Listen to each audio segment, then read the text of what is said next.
everybody, this is me, MC Gamer, and welcome to Hyrule Academy, your #1 internet radio show on the internet that talks all about Zelda lore, fanfiction, and music. Now, we don't talk about fanfiction. We basically write our own fanfiction here on the show. That is what we do here on the show. We write our own fanfiction because we will never know the answers to some of Zelda's deepest mysteries. And so we gotta make up our own. Now, we make theories. Theories are different than fanfiction. In case you haven't heard, it's a press release was just put out by Nintendo. Theories and fanfictions are completely different. Nintendo said it. Although we're pretty much writing fanfiction.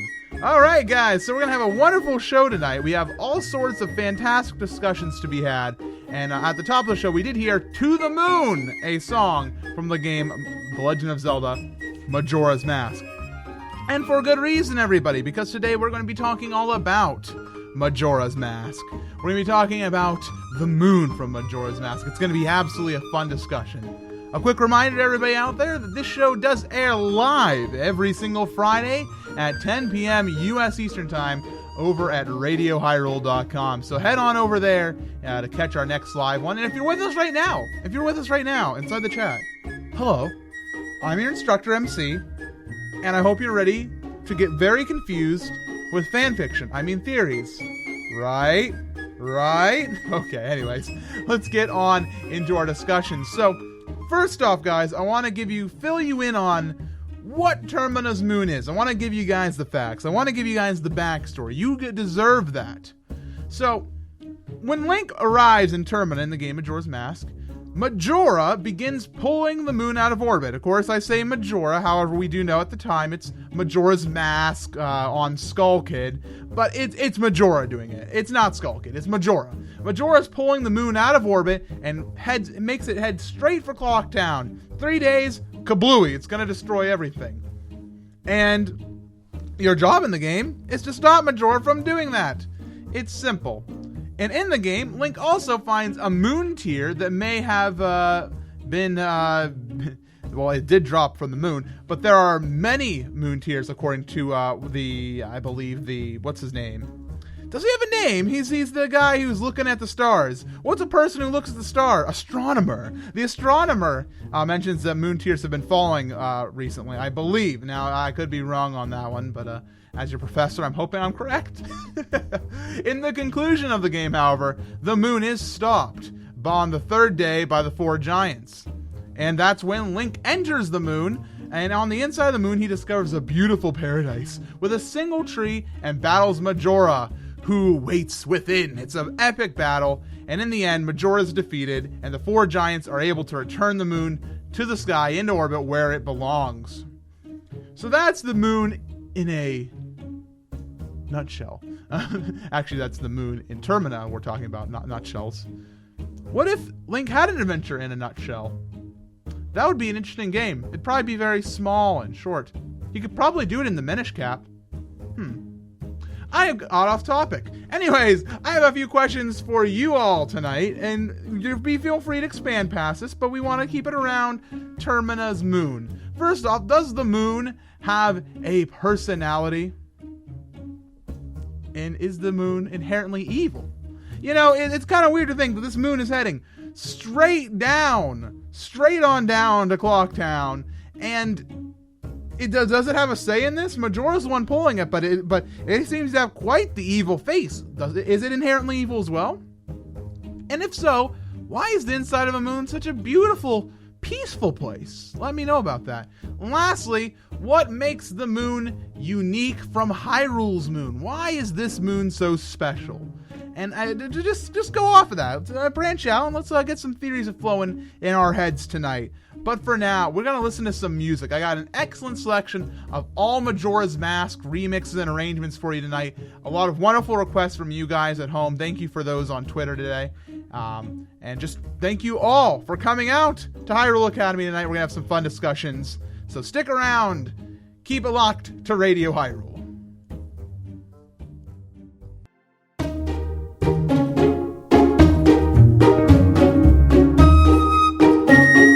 Welcome back, everybody, to more Hyrule Academy right here on Radio Hyrule. I hope you guys have been having a ton of fun so far into the chat. There's a lot of heated discussions happening about the moon. Actually, not that heated. They're actually pretty cool. Pretty cool, like a nice, cool moon steer. And today, I have a wonderful theory to share with you that I'm going to get to in just a moment. But first, what were you listening to? 3 amazing songs that we just had on our platter that we need to make sure that you guys can find on the internet after the show. First up was Pamela's... Oh my gosh. I said this word like 30 times before the recording because I knew I'd screwed up. Did I misspell it? I tell you... Oh my gosh. I'm the most embarrassed person in history. I can't say it, man. Pamela's Song. It's from the Majora Opera by M. Bluetow. And thank you to Carrie for suggesting that. Thank you very much, Carrie, for that. Arietta? I can't. Oh, I'm the worst. Anyways, after that we heard Majora's Wrath from the Time's End album by Theophany. Man, all sorts of words we can't pronounce. Theophany is the name how you pronounce that. And that's by Super Zelda Girl. And after that, we heard Serious Moon Business by Hulk and N64. So thank you to all of those wonderful artists for their contributions to tonight's playlist. Be sure to check them all out and have some fun listening to their full albums and works. Anyways, everybody, I have a theory to share with you tonight. A theory that I've been developing for quite some time, actually. For some time. And it's one that I'm ready to kind of share with you guys. And it's a theory about the face of the moon. And the thing that's interesting to me is I believe it's a sort of a metaphor or a thing you're supposed to draw comparison to. With Skull Kid, he is this character who is good and sweet and just wants friends. But he hides behind this mask of Majora, and he's evil, and people fear it.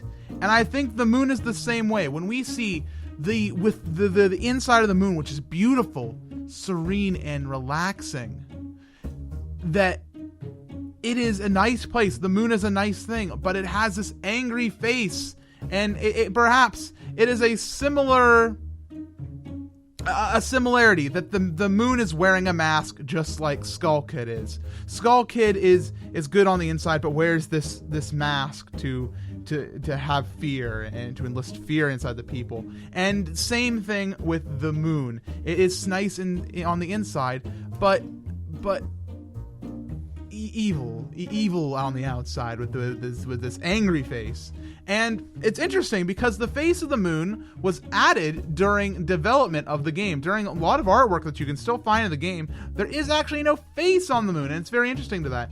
Perhaps when they were developing the story of the game, they saw fit to draw parallels between Skull Kid and the moon, and it makes you.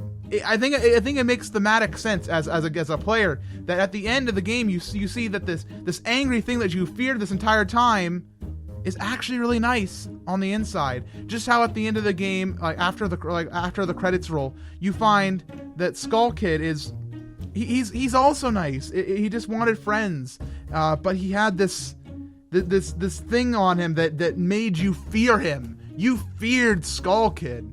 So it might be a don't judge a book by the cover type of deal, or it could be any number of other things. But I think that's a very strong theory. I think it's a very, very plausible theory.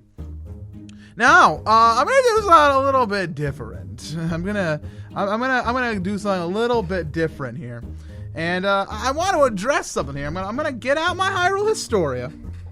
All right, we're gonna quickly pull out the good old Hyrule Historia here. Aha, very good.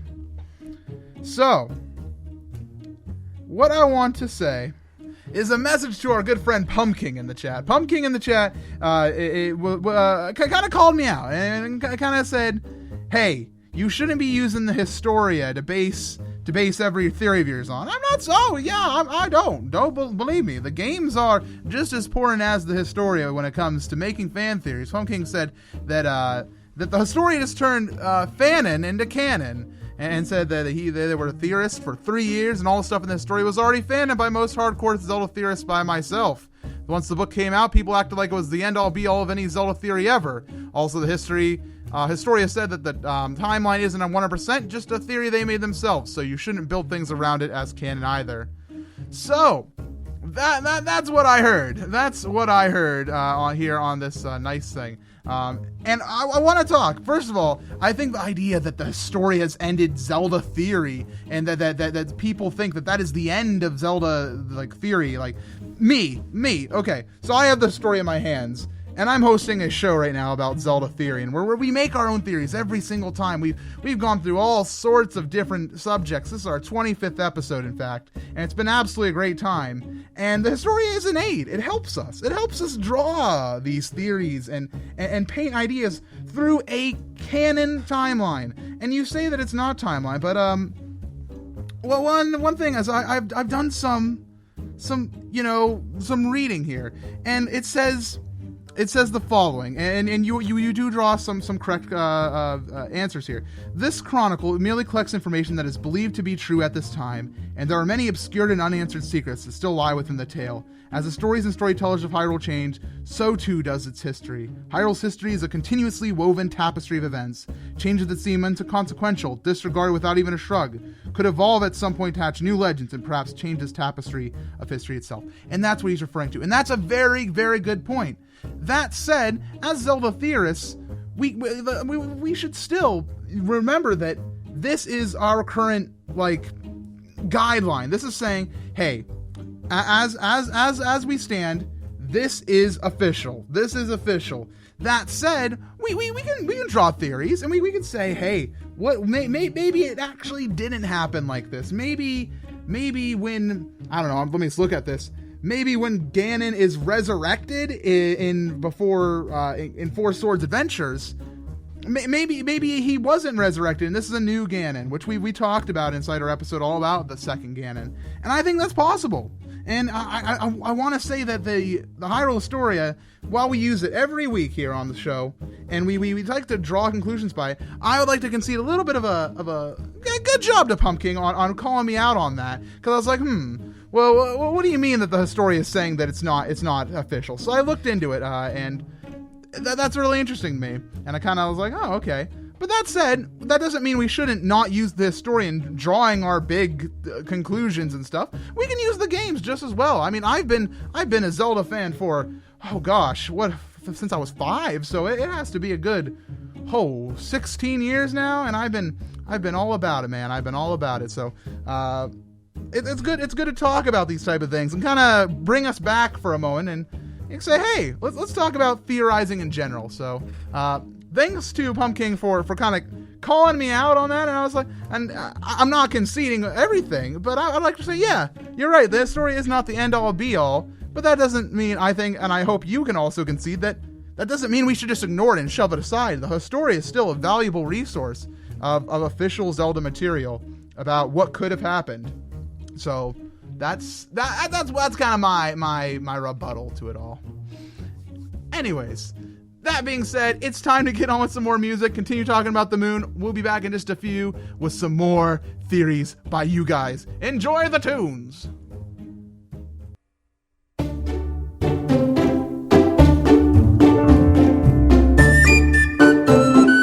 And welcome back, everybody. This is me, your good instructor for the evening, MC Gamer, and welcome back to Hyrule Academy on this absolutely wonderful evening. I hope you've been having a great time inside the chat. We've been hard at work with some theories, and I'm proud to finally present them to you after quickly giving some shout-outs to some wonderful music artists that made some of the wonderful songs we just heard inside our ear holes. So first up, we heard Tattle and Tail Reunite, and that was a song, of course, by, it's from the original soundtrack, but our good friends from Zelda Reorchestrated did what they always used to do, and they made it amazing. They took some really high quality samples and made this wonderful reorchestrated version of the song. And I thought it was nice to kind of have one of those before we got into a more metally song, just kind of give our hearts a nice uplifting before we crashed it down like the moon with Majora's Mask Ocarina Songs Melody, and by the wonderful CS Guitar 89,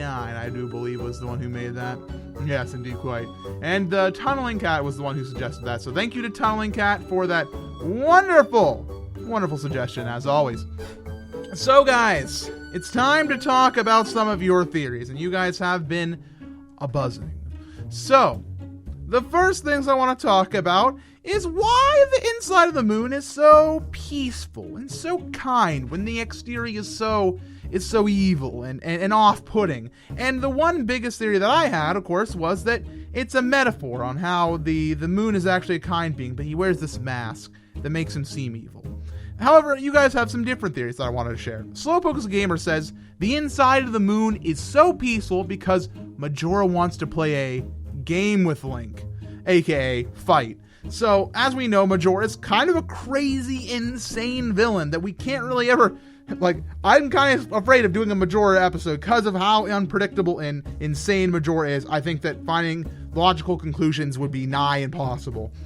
That said, Slowpoke as a Gamer's theory is revolving around this idea that Majora has taken control of the inside of the moon and has transformed it into this place where it's like, hey, do you want to play? Do you want to play a game? Okay, well then let's fight, where it's kind of a psych out situation, perhaps. And I guess that's a fair theory. It could very well be Majora transforming this place, like this just empty rock, into a nice, peaceful, off-putting area. However, Jedi has a different theory, and it is that surrounded by all the chaos that Majora wants inside Termina, with everybody scattering to the four corners of the land, off to the ranch, people panicking, the mayor making rash decisions, will the festival happen or not? Perhaps the moon is a place for Majora to go for peace. Perhaps Majora also wants a peaceful and serene world for Majora to have joy in. Perhaps Majora, like us as humans, not only has this desire sometimes it's true, people have anger. And maybe Majora has anger, and but of course much more, is he quite evil, and does these evil things, but perhaps Majora also wants peace at times. And that's a fair theory. I'm not going to reject it. Of course, that's what fan theories are all about. If we start rejecting them, we're not really going to get anywhere, so a very fair theory to Jedi. Now, Champy has a theory of what the inside of the moon really is. And Champy says that they think the moon is similar to the Lost Woods. The dimensions change, and you're transported to a different place that can't possibly exist inside the area. How can a giant tree grow within this moon? How does it fit? If you look at the area, it doesn't make sense. How big the moon is? Does it make logical sense? Does it make physical sense? Not entirely. Not entirely. I mean, it's feasible in some ways. However, with the way how you go to these different dungeons that the moon children take you to, it's very, very possible that perhaps the moon is this place of dimension warping abilities similar to the Lost Woods. And so, as much as I hate to go to the whole it's the Lost Woods backbone to any Zelda theory, it's possible that perhaps the moon is similar to that. But yeah, very, very, very good to Champy. Another wonderful theory. All of those were very excellent. We can't really accurately say why the inside of the moon is what it is, because it's so unexplained. It's just it's supposed to be the way it is. It's supposed to be, you are in this fight, you are ready to take down Majora and take down Skull Kid. You see the mask fly off of Skull Kid's face, and then silence. Absolute silence. Green grass, a growing, lively tree, kids playing in a blue sky. It's supposed to be mysterious, and it's supposed to be unexplained. And as many theories we can come up with, it's one of those things that I think is best left unsettling. Next up, we're going to talk about the face of the moon. Now, some people had some theories on why it looks the way it does. And Captain Trina says that one of the juggling twins inside of Clocktown refers to the moon as a really scary red-eyed moon. And it's in such a context that will imply that the moon doesn't normally look like that. Perhaps the moon has a face, but the way it looks is different. It's like, that's not the way the moon looks. I've seen the moon, and that's not what it looks like. And Yasutaro expands on that with some excellent detail spotting from the game. Yasutaro says that the moon has a face, but it doesn't have a will of its own. It like the moon can't just smile because it wants to. It's portrayed, actually, the moon on the back of the mayor's chair. If you go and see the mayor's chair, there is a version of the moon on the back of the mayor's chair, and it has a face. So it's obvious that the face just didn't appear when Majora started controlling the moon. And in addition, the face on the back of the chair has yellow eyes, not red, which is very interesting. So perhaps that it became more red, and Yasuhiro actually will expand on this theory and say, I think the eyes may have been more red than normal by Majora, either directly or indirectly due to friction. Or perhaps it was it was actually just Majora's intent. Like, either Majora made the eyes red using dark spooky magic to make it happen, or perhaps it's just, imagine being a face and hurtling towards the lands of Termina. Of course, you got red eyes, get clear eyes. You know, that's the situation. You're gonna get those red eyes. You're gonna look a little spooky, and that's a theory worth putting in the MC Gamer book of, all right, I like it. You know, it's just hey, this moon is going so fast, its eyes are drying out. This moon has a face. It's not just like weird carvings. It looks like an actual face, which is interesting. However, Yasuhiro has another theory about the face, saying it was probably an intentional choice by Majora to have the face straight on to instill fear. So just a little offshoot of all this, that perhaps the moon doesn't always look straight down at the town. I mean, imagine being over inside the ranch, you know, just have a nice day, sipping some of the good stuff, and you look up at the sky and you're like, man, that moon's staring right at me tonight. That's unsettling. You know, perhaps that is a Majora thing. We can't really say for sure because we don't see Termina not spooky until the very end of the game, in which the moon is quite gone. Lastly, we're going to talk about, is the moon evil? Does it have its own personality? Now, Rubba Chicken, I see what you did there, that has a theory that says, I think the moon is not evil, but being controlled and changed by Majora. The paradise within is the good inside the moon, the last lingering hope. And that's a good theory, man, that this moon is being like forcibly shoved through the sky towards the planet which it has always survived around, or around the land that it has always survived around. And there's something else to support that. And it's something that I mentioned at the top of the show that we didn't really hear much about until the very end of tonight's discussions. Oh. Hello?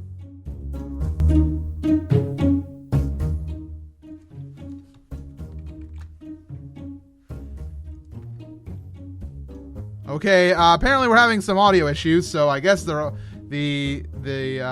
manual version of this is going to have to do then, my friends.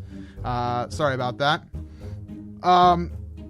So yeah, the moon is crying. It is outright stated that the moon is shooting tears at the surface. And it says moon tear. It doesn't say moon drop, moon rock, moon meteor. It says that the moon's tears are crying. The moon is crying. And Link's Hero 99 says maybe the moon's tears are the moon's way of saying that he is sorry and doesn't want to destroy Clocktown. It's very, very possible. It's very possible that the moon's tears are it crying or being sad at what's happening. It's sorry that it's going to be like destroy this land that it has always known. But there's a little bit of a thing, the problem with that theory that I love so much. I will consume everything. The moon says that. It is quite clearly supposed to be a dialogue box for the moon. Why would the moon say it wants to consume everything? If it is sad about this, if it has been through so much torture, drying out its eyes, gotta get those clear eyes. Could this be the moon? Captain Trina comes up with a nice response and says, I think it's Majora's desire spoken by a possessed moon. I think it makes more sense. Out of all the characters in the game, who gets the surprise line at the end of the game? Not the moon, but Majora. Majora doesn't speak inside the entire game until I think that one moment, and that one moment only. I will consume everything. I think that's Majora speaking, not the moon. But that's for you guys to decide back at home. You're going to have to come up with your own theories if you want that to be supported or not. Because if I say yes or no, I could be wrong. You could be wrong. We could all be wrong. Who cares? Majora's Mask is an amazing game, and its theories are outstanding. And we almost got through the show, I want to say, without somebody in the chat saying that, MC, do you think that Link is dead in Majora's Mask? No, he's not. Go listen to the Termina episode of this show. And just, I shut it down, man. I shut it down. I don't usually shut down fan theories.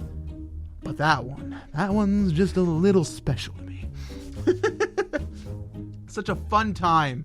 And such a great night we've had so far. But guys, we're not done. I got some more music for you. In fact, who likes Symphony of the Goddesses? That's right, I do. Keep it locked to Radio Hyrule.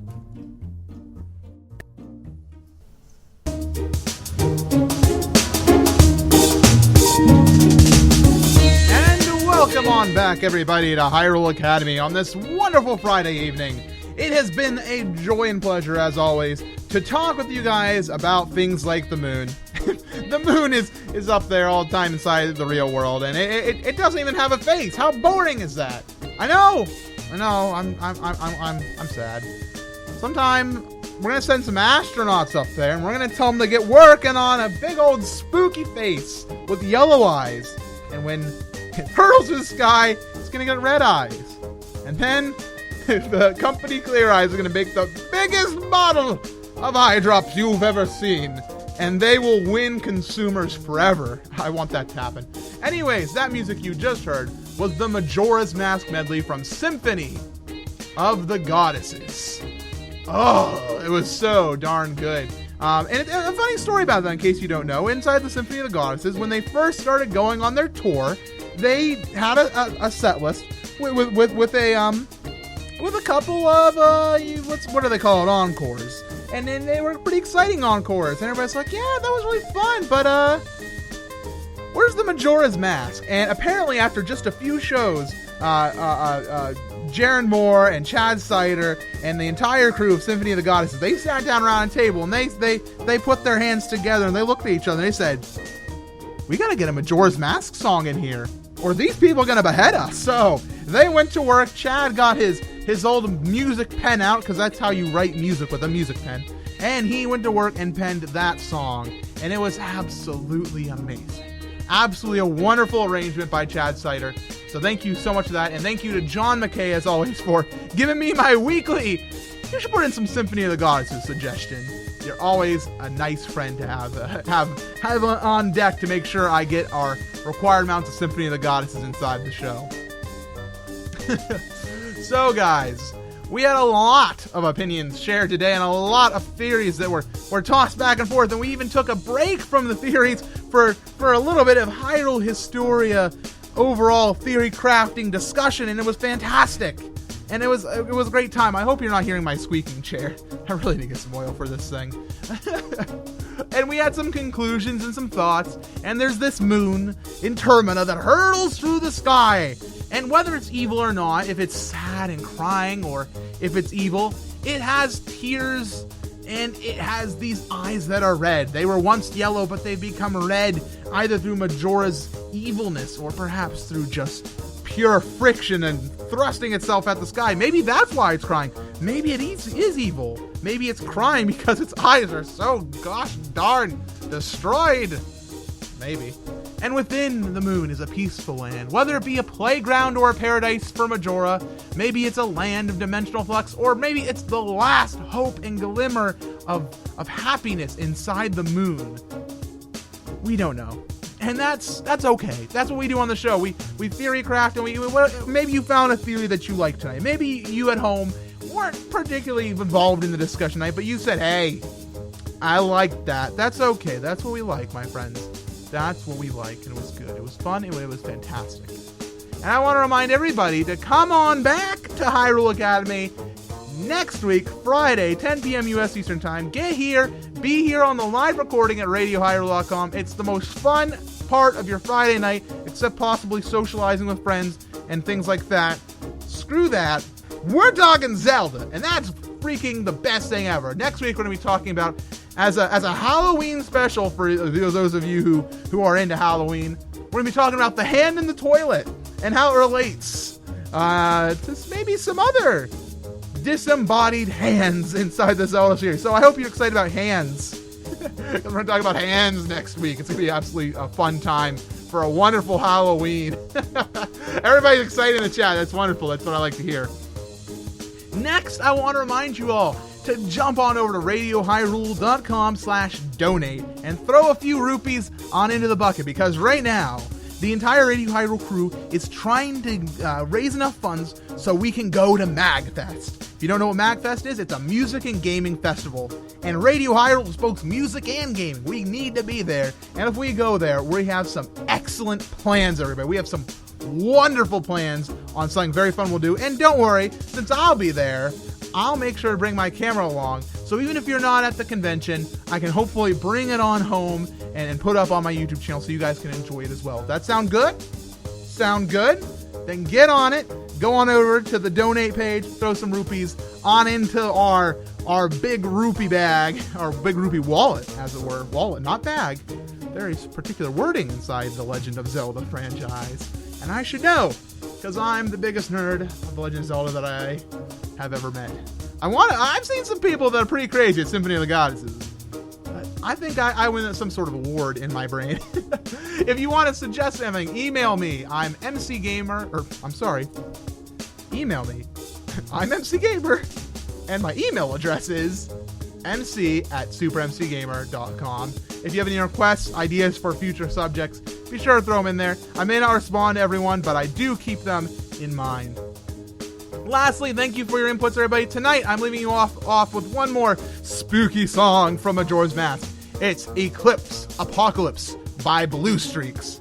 Enjoy, everybody. Thanks for tuning in. I'll see you next time.